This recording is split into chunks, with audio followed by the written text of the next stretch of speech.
सीमांचल की जनता 26 तारीख को जाकर बताएगी कि कौन घुसपैठी है और 26 तारीख को पतंग छाप पर बटन दबाकर मोदी को बताएगी कि तुम घुसपैठी कहा जा रहा है। आप बताइए, क्या ये देश के प्रधानमंत्री के लिए वजीर आजम को जेब देता है? 133 करोड़ की जनता भारत की है। देश का प्रधानमंत्री तो सबका होता है। हम सीमांचल की इंसाफ की लड़ाई जो मजलिस ने इसका बेड़ा उठाया है, हम उसमें कामयाबी की तरफ अपने कदम को बढ़ाते रहेंगे। तो मेरी आप तमाम से गुजारिश है कि सीमांचल की अजमत के लिए आप मजलिस इत्तेहादुल मुस्लिमीन के पतंग छाप निशान पर बटन दबाकर आप सीमांचल की इंसाफ की लड़ाई में मजलिस इत्तेहादुल मुस्लिमीन का साथ दीजिए। मेरे अजीज दोस्तों और बुजुर्गों, आप जानते हैं कि भारत का सबसे पिछड़ा इलाका, पसमानदा इलाका अगर कोई है तो सीमांचल का इलाका है। सीमांचल में मुसलमान, हिंदू, दलित, आदिवासी, गरीब सब बसते हैं। इन सब की तकलीफ एक है, नाइंसाफी इस इलाके से की जा रही है।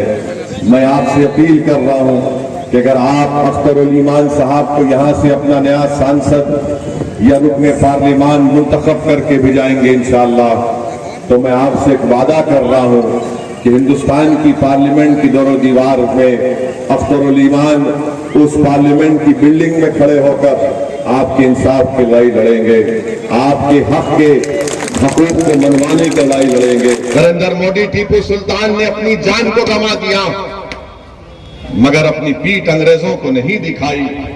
और वही टीपू सुल्तान ने हमको कहा था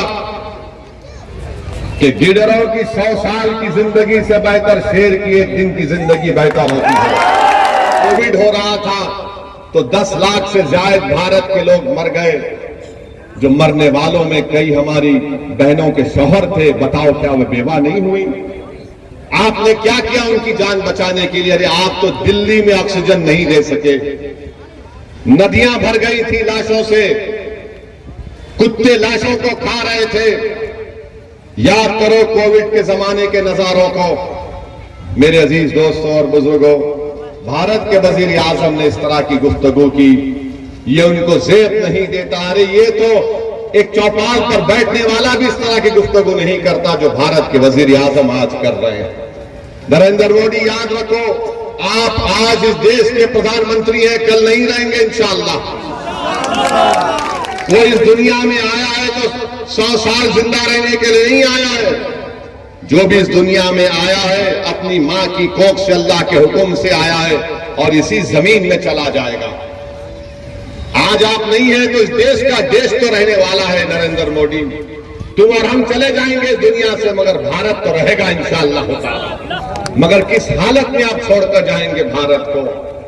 दिलों को तोड़ने का काम इस देश का प्रधानमंत्री कर रहा है। वो जबान इस्तेमाल कर रहे हैं जो हिटलर भी नहीं इस्तेमाल किया था। मेरे अजीज दोस्तों और बुजुर्गों, इसीलिए हम आपसे अपील कर रहे हैं, उन नादानों से मैं अपील कर रहा हूं जो मेरे भाई हैं। तुम मुझसे सियासी इख्तलाफ रखो, कोई बात नहीं, मगर अगर कोई तुमको बर्बाद करने के मंसूबे बना रहा है तो कम से कम होश के नाखून तो लो। तुम अख्तरुल ईमान की मुखालिफत में ऐसे लोगों का साथ दे रहे हो